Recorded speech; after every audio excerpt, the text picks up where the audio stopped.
Tchernobyl, un ancien port fluvial au milieu de nulle part, entouré de marécages dignes des Everglades, site d'une centrale nucléaire soviétique, théâtre de la pire catastrophe humaine de l'histoire, remontant à 1986. L'accident de Tchernobyl a entraîné l'évacuation d'un demi-million de personnes qui ont laissé derrière elles la plus grande ville fantôme au monde et une zone d'exclusion d'environ 300 000 hectares. Terre radioactive vidée de ses habitants depuis 26 ans, c'est aujourd'hui une terre sauvage, où les loups règnent en maître.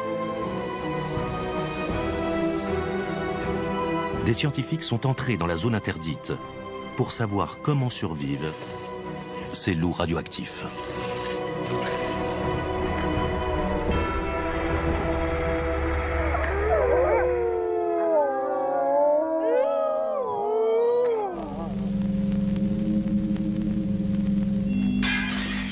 « 26 avril 1986, c'est l'accident.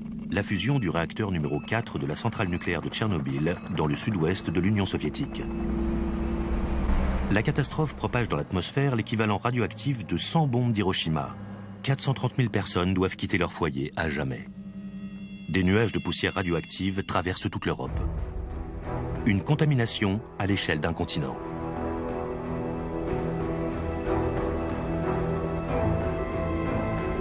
La zone la plus touchée s'étend sur 3000 km² autour du réacteur.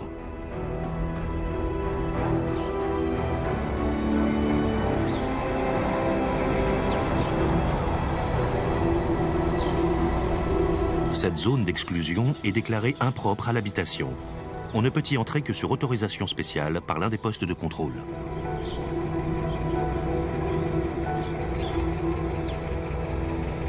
Les visiteurs, scientifiques ou équipes de télévision ne peuvent y rester qu'un temps limité et ils doivent être accompagnés par des guides officiels.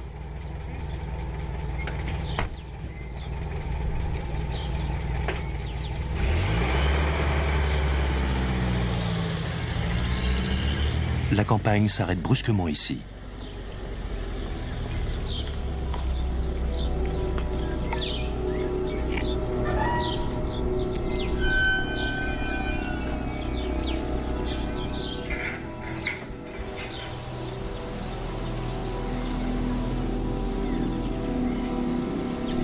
Au-delà du poste de contrôle, un monde complètement différent.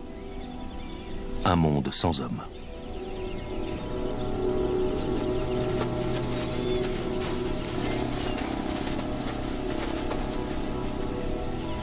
Cette zone est-elle une fenêtre sur un passé lointain précédant l'apparition de l'homme ou sur un futur postérieur à la chute de notre civilisation?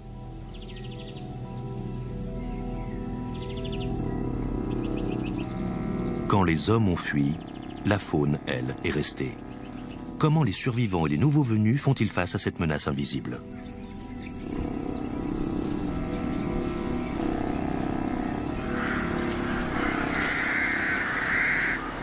Les habitants et les animaux migrateurs ne savent rien de ce danger latent.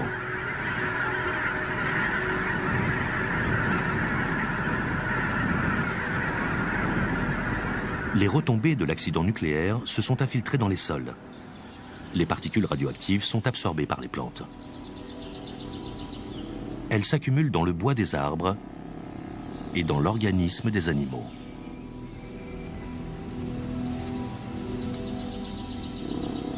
Et pourtant, curieusement, cette catastrophe nucléaire n'a pas créé un désert, mais un environnement riche en faune et en flore, où s'est invité le plus grand symbole de la vie sauvage, le loup.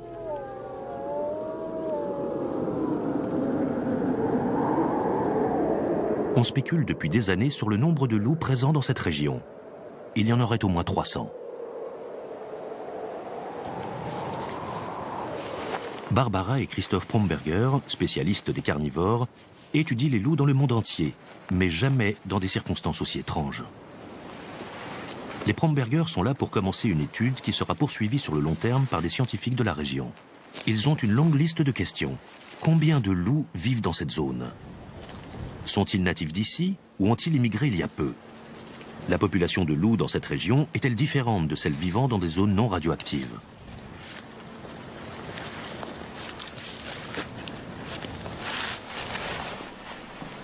Ces eaux d'élan ont été brisées par des loups. C'est l'occasion de savoir si l'alimentation des loups est contaminée.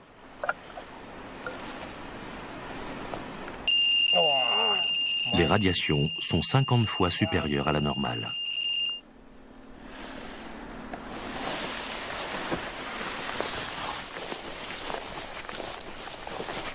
Les empreintes de loups sont nombreuses ici, le long de la rivière Pripia. Un loup a marqué son territoire sur ce jeune pin. C'est donc l'endroit idéal pour poser un piège. L'équipement de protection est de rigueur pour empêcher tout contact avec le sol contaminé et éviter d'y laisser ses odeurs.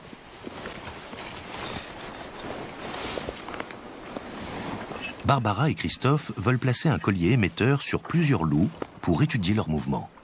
La rivière Pripia semble calme, mais la glace pourrait craquer à tout moment. L'amoncellement de glace pourrait faire brusquement monter le niveau de l'eau et rendre les berges dangereuses. L'urine de loup sert d'appât.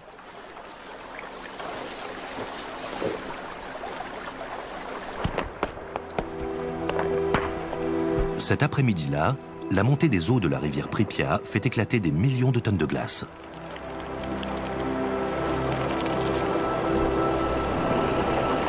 Ces morceaux de glace érodent les berges et entraînent dans leur sillage du sable contaminé.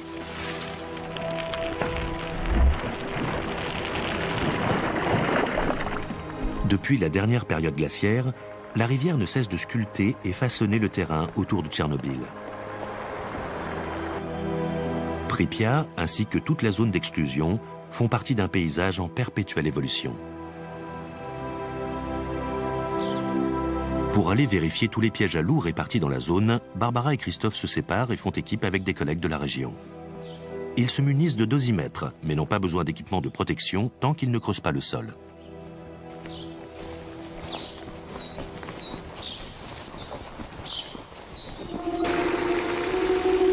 Au printemps 1986, l'atmosphère des lieux était très différente.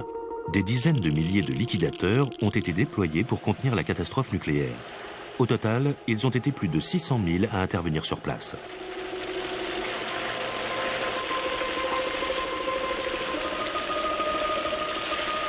De grandes quantités de sols contaminés ont été évacués. Des villages entiers ont été enterrés. Et cette tâche n'est toujours pas terminée.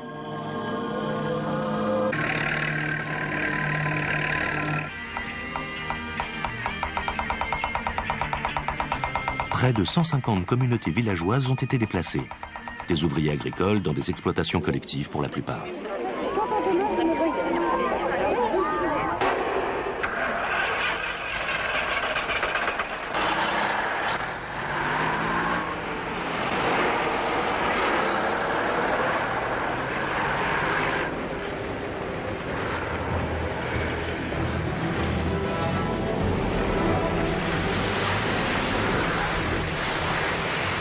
Après 10 jours de patrouilles ininterrompues, Christophe apprend la bonne nouvelle. L'autre équipe a repéré un loup pris au piège.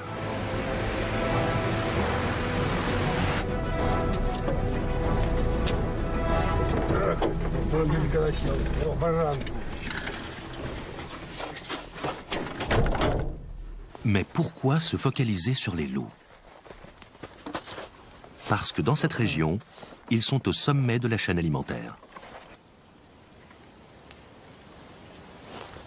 L'état de la population de loups en dit long sur son écosystème.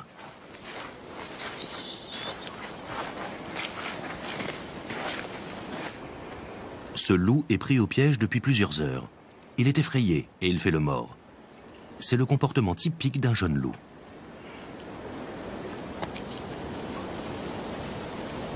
Barbara et Christophe ont entendu dire qu'il y aurait près de 300 loups dans cette zone, ce qui en ferait la population de loups la plus importante au monde. Selon les bruits qui courent, les loups migrent ici par centaines et finissent par y mourir à cause des radiations.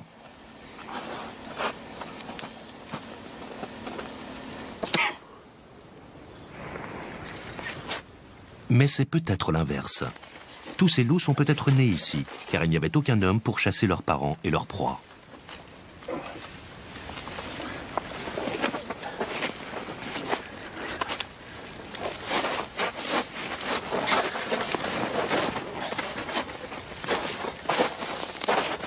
Si c'est le cas, les conditions de vie des loups seraient-elles meilleures ici qu'ailleurs? Et si la zone était surpeuplée, les loups radioactifs pourraient-ils migrer en dehors de cette zone? Il est primordial de savoir combien de loups vivent ici.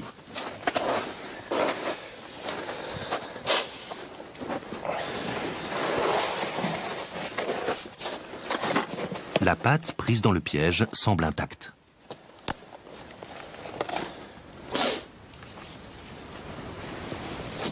Le collier émetteur permettra de savoir dans quelle zone évolue ce prédateur, ainsi que ses proies.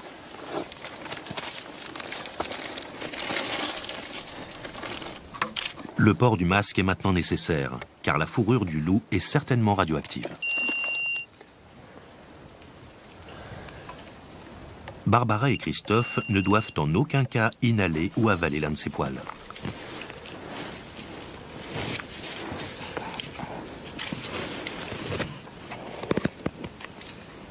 La taille et l'état de ses crocs confirment son jeune âge. Il est donc né au cœur de la zone radioactive. C'est la preuve qu'il existe bien une population de loups indigènes. L'émetteur GPS transmettra quotidiennement la position du loup aux scientifiques.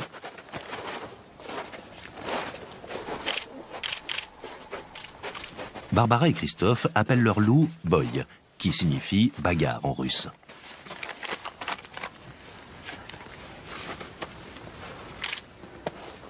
Leur tâche ici est terminée. Boy peut rester. Personne ne le dérangera ici.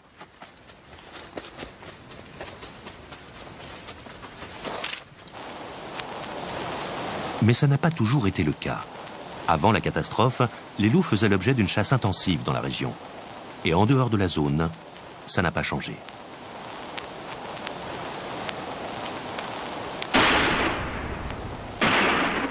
Les femelles dominantes sont souvent les premières tuées, ce qui affecte la diversité génétique et la pyramide des âges des populations de loups.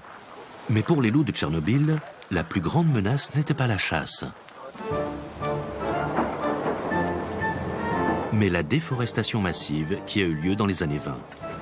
L'assèchement des marais de Pripyat est le résultat d'un immense effort national, accompagné d'une propagande héroïque. On a construit des milliers de kilomètres de canaux. Des dizaines de milliers de colons sont venus travailler dans les nouvelles exploitations collectives.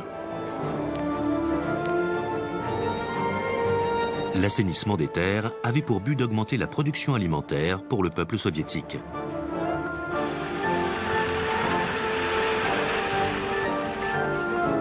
Entre les années 20 et la catastrophe nucléaire de 1986, cette terre était tout sauf une contrée sauvage.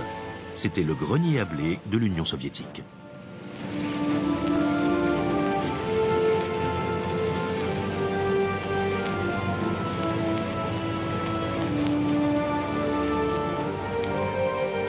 Aujourd'hui, les terrains en dehors de la zone d'exclusion n'ont pas changé. Des canaux de drainage et des champs de blé s'étendent à perte de vue. Mais que sont devenus les canaux de drainage et les champs de blé à l'intérieur de la zone? La transformation s'est faite de façon très discrète, mais elle a été épique. Les forêts et les champs ont été inondés.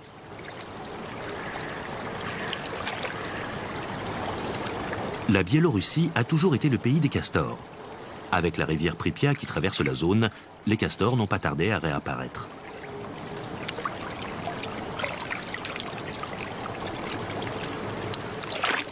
Des milliers de castors ont travaillé jour et nuit, année après année, obstruant les canaux construits par l'homme, construisant des digues et créant de nouveaux habitats pour les amphibiens, les poissons, les crustacés, les insectes, les loutres, les élans et les oiseaux d'eau.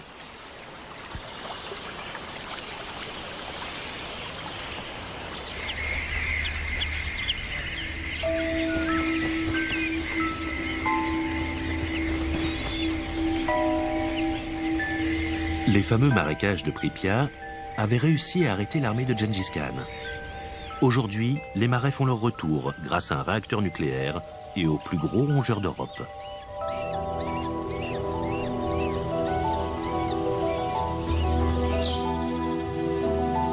Sur les hautes terres sèches, les villages sont soumis à d'autres forces de la nature, ravagés par les tempêtes de neige et les incendies de forêt. Mais les loups de Tchernobyl font partie d'une évolution bien plus importante. Le retour des terres cultivées à la vie sauvage. Un processus dynamique et ininterrompu qui se déroule beaucoup plus vite que prévu.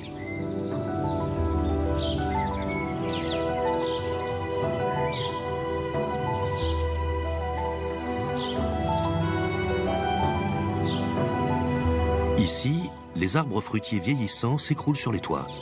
Les derniers fruits des vergers ne sont plus récoltés que par les sangliers, les ours et les blaireaux. Les habitations en ruine se noient dans un océan de verdure. Les fleurs plantées par l'homme poussent désormais en toute liberté.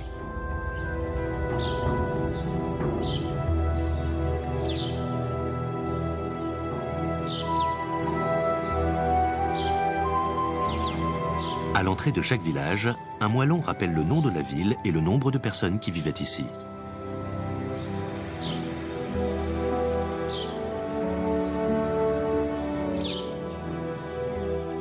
Deux mois ont passé depuis que Barbara et Christophe ont quitté la zone.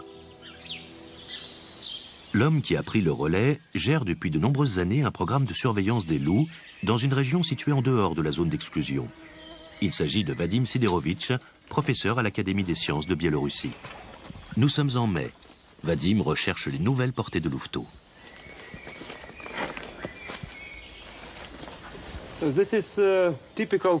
La forêt de Naliboki, c'est typiquement le genre d'endroit où les louves mettent bas. Pourquoi? D'abord, parce que c'est un lieu difficilement accessible à l'homme. C'est compliqué de marcher là-dedans. Ensuite, parce que les louves et leurs petits sont à l'abri ici. Et ils peuvent facilement s'échapper ou se cacher sous les troncs d'arbres en cas de danger. Et enfin, parce qu'il y a une source d'eau pas loin. Il y a un ruisseau juste à côté. Et même quand l'été est très sec, les petits peuvent venir s'abreuver ici. Sans l'expérience de Vadim et sa connaissance du terrain, il serait impossible de trouver une portée de louveteaux dans cette jungle.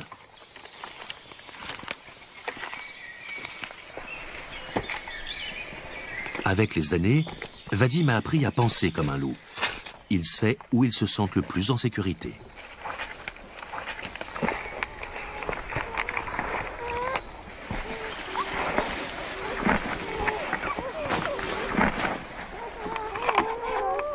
Ces petits sont nés il y a à peine quelques heures. Vadim ne restera que 20 minutes pour ne pas garder la louve éloignée trop longtemps.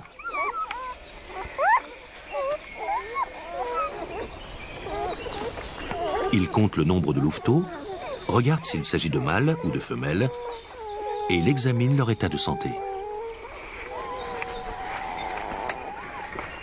Puis, il prélève des échantillons de poils pour faire une analyse ADN de cette population de loups située en dehors de la zone affectée par les radiations.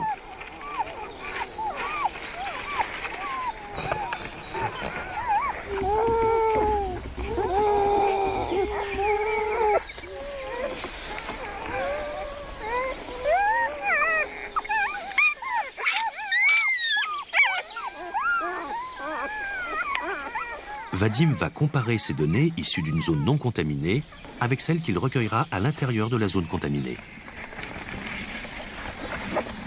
Le professeur Vadim et son équipe vont explorer la partie biélorusse de la zone.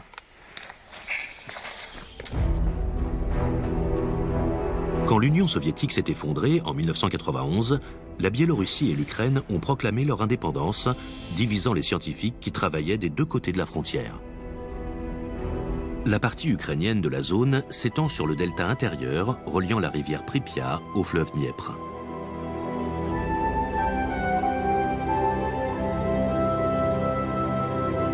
Voici le site de la centrale nucléaire de Tchernobyl. La spécialiste ukrainienne des loups, Marina Shkriria, mène sa propre enquête sur les loups de Tchernobyl.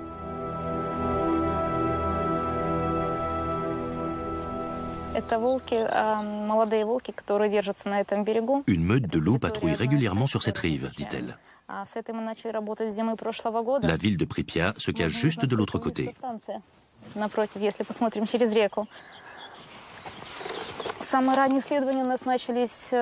Marina explique qu'il lui a suffi d'observer les empreintes de pattes par temps sec pour dessiner une carte représentant le territoire des loups dans la partie ukrainienne de la zone. Elle a ainsi découvert que les loups étaient présents partout dans la zone d'exclusion. Selon Marina, cet endroit a toujours été un habitat parfait pour les loups. Les années de défrichement pendant la période soviétique n'ont été qu'un dérangement temporaire. Elle va utiliser leurs excréments pour réaliser des analyses génétiques en laboratoire. Aujourd'hui, la forêt a englouti la ville fantôme de Pripyat, transformant ses rues et ses parcs en terrain de chasse.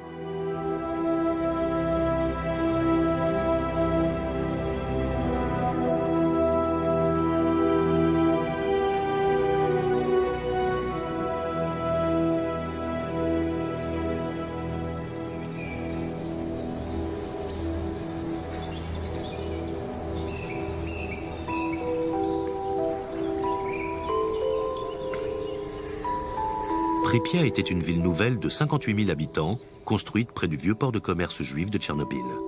Ce devait être une ville attrayante à l'époque. Construite sur le modèle soviétique, elle se trouvait au cœur d'un paysage magnifique.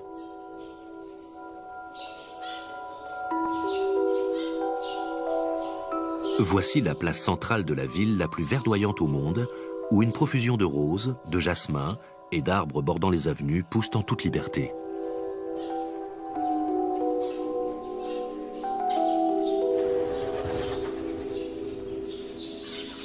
Pripyat était une ville jeune et dynamique, un centre culturel.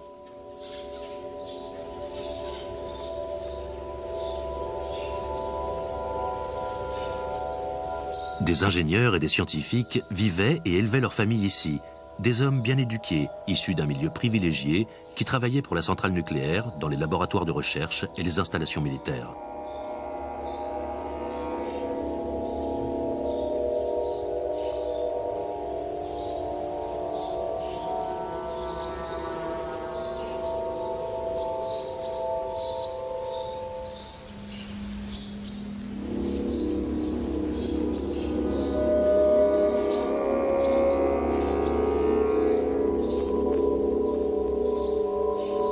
Aujourd'hui, la forêt envahit les rues et les immeubles de Pripyat, amenant une faune et une flore toujours plus abondantes. En Biélorussie, le professeur Vadim Siderovitch est allé dans la zone d'exclusion pour étudier les squelettes de loups. Разные метричные показчики с левого боку чашки, с правого боку чашки. Для этого лепш за все поглядеть и тестовать асимметрию. Чи есть асимметрия чашки.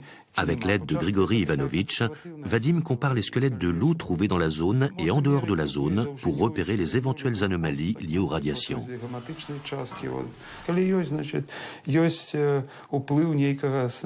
Mais les enquêtes de terrain vont devoir attendre l'hiver, quand on pourra distinguer les empreintes de pattes dans la neige.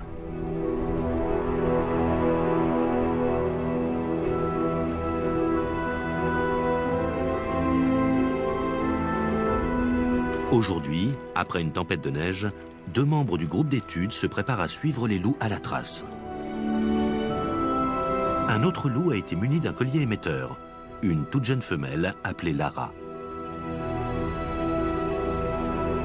Sur la carte électronique, les chercheurs trouvent la position GPS des 2 loups, le village abandonné de Krasnaselye. Les données GPS montrent que les jeunes loups ont passé la plus grande partie de l'année ensemble, aérés autour du même village. Ils doivent donc être de la même fratrie. Mais font-ils partie d'une meute? Des traces toutes fraîches donneront peut-être la réponse.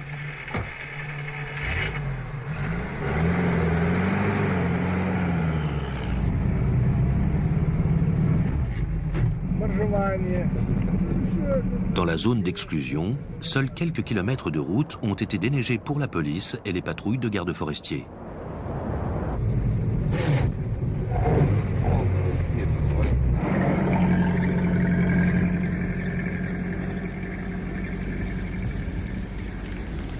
L'avantage, c'est que beaucoup d'animaux utilisent ces routes, laissant de nombreuses traces bien visibles derrière eux.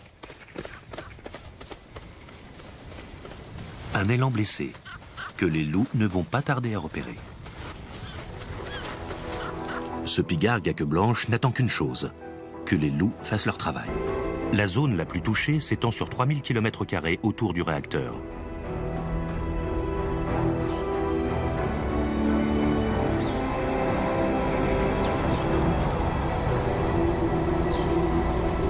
Cette zone d'exclusion est déclarée impropre à l'habitation. On ne peut y entrer que sur autorisation spéciale par l'un des postes de contrôle.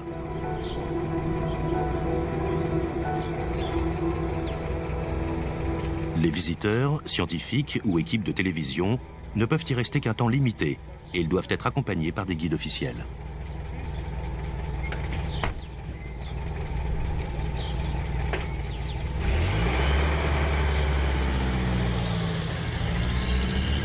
La campagne s'arrête brusquement ici.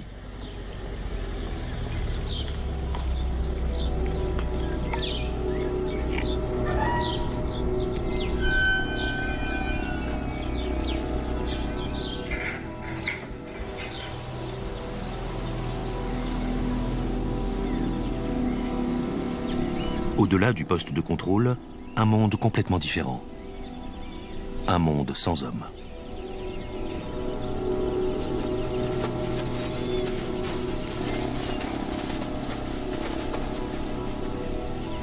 Cette zone est-elle une fenêtre sur un passé lointain précédant l'apparition de l'homme ou sur un futur postérieur à la chute de notre civilisation?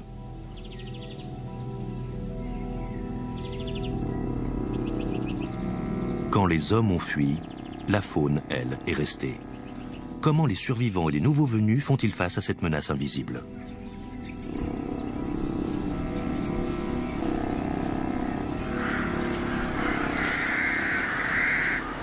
Les habitants et les animaux migrateurs ne savent rien de ce danger latent.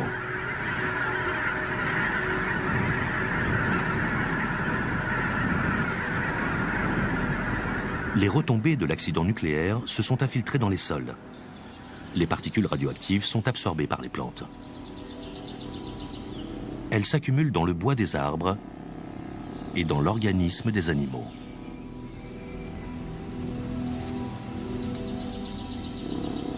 Et pourtant, curieusement, cette catastrophe nucléaire n'a pas créé un désert, mais un environnement riche en faune et en flore, où s'est invité le plus grand symbole de la vie sauvage, le loup.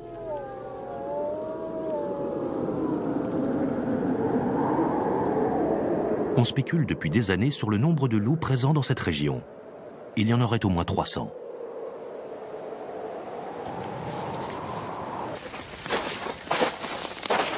Si c'est le cas, les conditions de vie des loups seraient-elles meilleures ici qu'ailleurs? Et si la zone était surpeuplée, les loups radioactifs pourraient-ils migrer en dehors de cette zone? Il est primordial de savoir combien de loups vivent ici.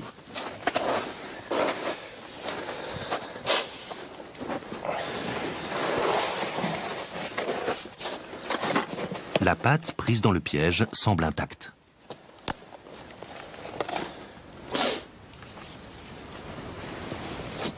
Le collier émetteur permettra de savoir dans quelle zone évolue ce prédateur, ainsi que ses proies.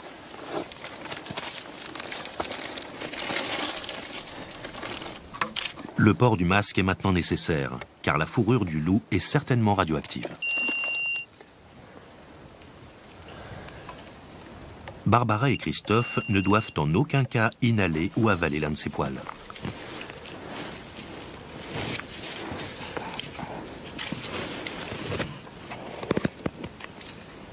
La taille et l'état de ses crocs confirment son jeune âge. Il est donc né au cœur de la zone radioactive. C'est la preuve qu'il existe bien une population de loups indigènes. L'émetteur GPS transmettra quotidiennement la position du loup aux scientifiques.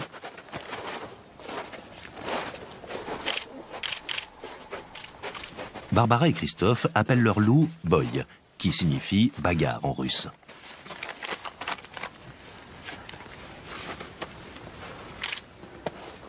Leur tâche ici est terminée. Boy peut rester. Personne ne le dérangera ici.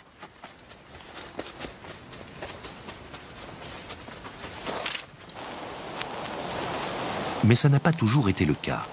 Avant la catastrophe, les loups faisaient l'objet d'une chasse intensive dans la région. Et en dehors de la zone, ça n'a pas changé.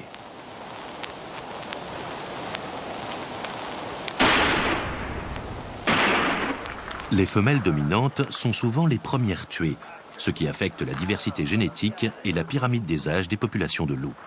Mais pour les loups de Tchernobyl, la plus grande menace n'était pas la chasse,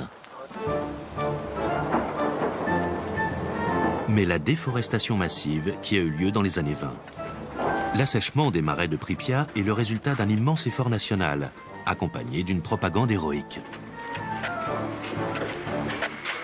On a construit des milliers de kilomètres de canaux. Des dizaines de milliers de colons sont venus travailler dans les nouvelles exploitations collectives.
Tchernobyl, un ancien port fluvial au milieu de nulle part, entouré de marécages dignes des Everglades, site d'une centrale nucléaire soviétique, théâtre de la pire catastrophe humaine de l'histoire, remontant à 1986. L'accident de Tchernobyl a entraîné l'évacuation d'un demi-million de personnes qui ont laissé derrière elles la plus grande ville fantôme au monde et une zone d'exclusion d'environ 300 000 hectares. Terre radioactive vidée de ses habitants depuis 26 ans, c'est aujourd'hui une terre sauvage, où les loups règnent en maître. Des scientifiques sont entrés dans la zone interdite pour savoir comment survivent ces loups radioactifs.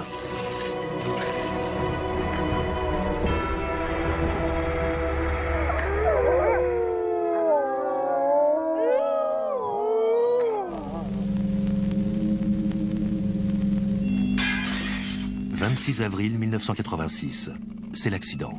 La fusion du réacteur numéro 4 de la centrale nucléaire de Tchernobyl, dans le sud-ouest de l'Union soviétique. La catastrophe propage dans l'atmosphère l'équivalent radioactif de 100 bombes d'Hiroshima. 430 000 personnes doivent quitter leur foyer à jamais. Des nuages de poussière radioactive traversent toute l'Europe. Une contamination à l'échelle d'un continent.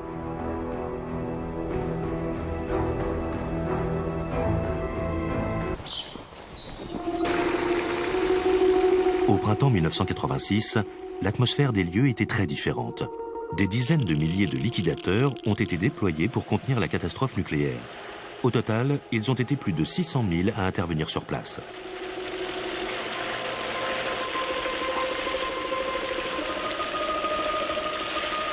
De grandes quantités de sols contaminés ont été évacués. Des villages entiers ont été enterrés. Et cette tâche n'est toujours pas terminée.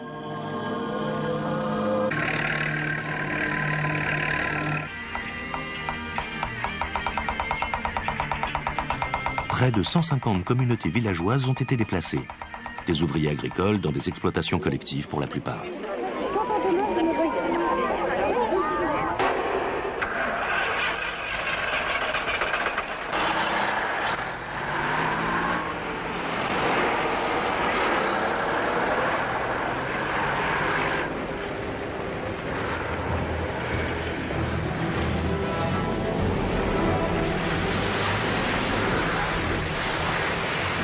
Après 10 jours de patrouilles ininterrompues, Christophe apprend la bonne nouvelle. L'autre équipe a repéré un loup pris au piège.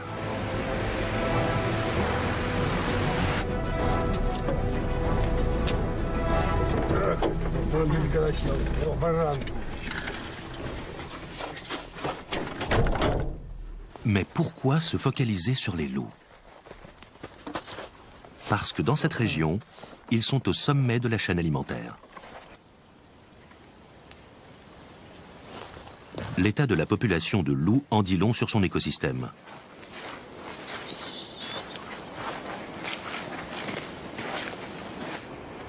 Ce loup est pris au piège depuis plusieurs heures. Il est effrayé et il fait le mort. C'est le comportement typique d'un jeune loup.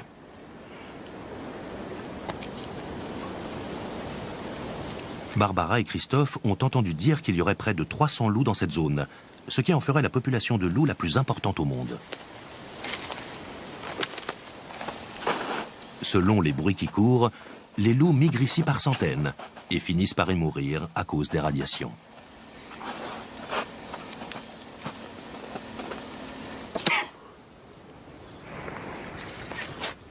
Mais c'est peut-être l'inverse. Tous ces loups sont peut-être nés ici, car il n'y avait aucun homme pour chasser leurs parents et leurs proies.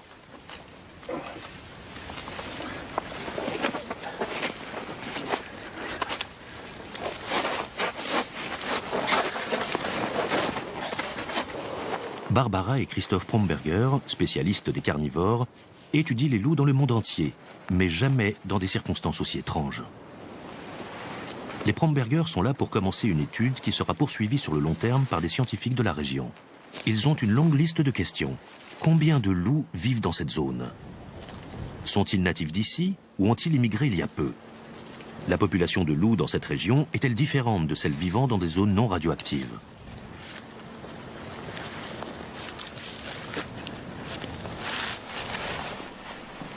Ces os d'élan ont été brisés par des loups. C'est l'occasion de savoir si l'alimentation des loups est contaminée.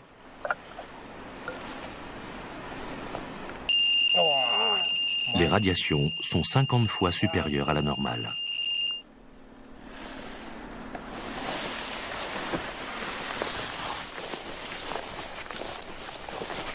Les empreintes de loups sont nombreuses ici, le long de la rivière Pripyat. Un loup a marqué son territoire sur ce jeune pin. C'est donc l'endroit idéal pour poser un piège. L'équipement de protection est de rigueur pour empêcher tout contact avec le sol contaminé et éviter d'y laisser ses odeurs.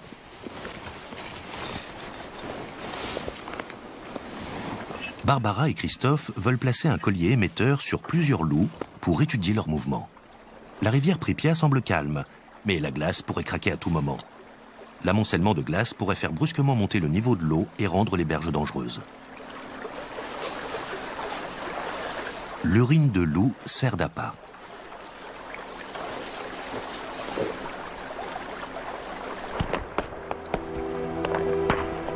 Cet après-midi-là, la montée des eaux de la rivière Pripyat fait éclater des millions de tonnes de glace.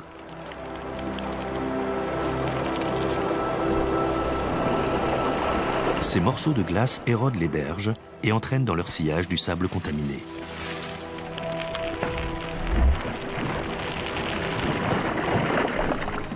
Depuis la dernière période glaciaire, la rivière ne cesse de sculpter et façonner le terrain autour de Tchernobyl. Pripyat, ainsi que toute la zone d'exclusion, font partie d'un paysage en perpétuelle évolution. Pour aller vérifier tous les pièges à loups répartis dans la zone, Barbara et Christophe se séparent et font équipe avec des collègues de la région. Ils se munissent de dosimètres, mais n'ont pas besoin d'équipement de protection tant qu'ils ne creusent pas le sol.